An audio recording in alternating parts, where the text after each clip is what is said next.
Today, I want to share a story with you about me using my own software from years ago. And this, as you can tell, going to be a story type of video. So if you're into that kind of stuff, stick around because it might be a fun story. Let's find a shaded spot under the tree and talk. So at work, I have this application called VECA. It's a workflow that we've built. Multiple teams, they work together to create this process for reviewing text messages. And I wrote one of the pieces of that workflow and I handed it off to forensics team. So they're the ones who use the software to take these weird Excel files that come from different forensics software and normalize it and create industry standard DAT file that could be used by others.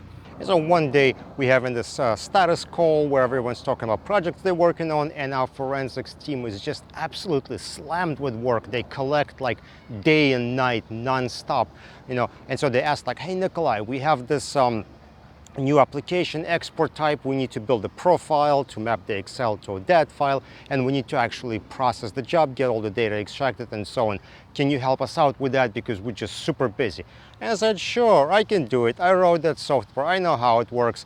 Let me just give me some paths and I'll go ahead and do that. And so I opened my application that I haven't used in over 2 years, and I start mapping the profile and I started running things, and immediately I go like, wow, this thing sucks, what's wrong with this? Like when you click on certain things, application freezes, there is no progress bar for any kind of long running tasks. I don't know what it's doing at different times.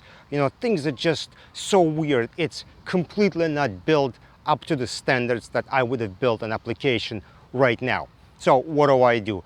Of course, I said like, look, I'm just gonna spend half an hour and kind of fix up all the little things. And of course that turned into an hour, but an hour later, all these weird little things got fixed. And only then I actually started working on the project, and I built the field profiles and map everything and ran it and converted and did all that normal stuff.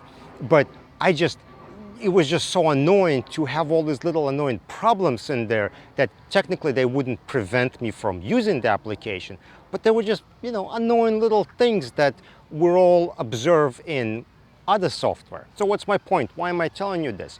Well, it's because of the realization that I came to years ago, and this is just reinforces that.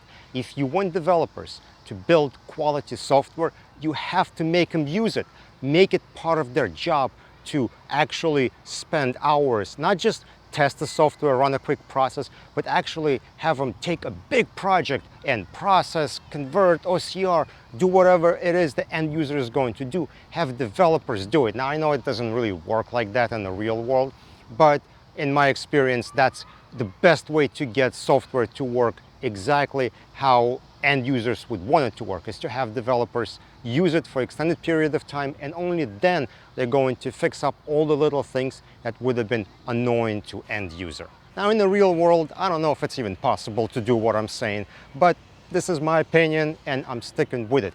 So if you have an opinion, put it in the comment section below. Don't forget to follow on LinkedIn, subscribe on YouTube, and I will see you in the next video.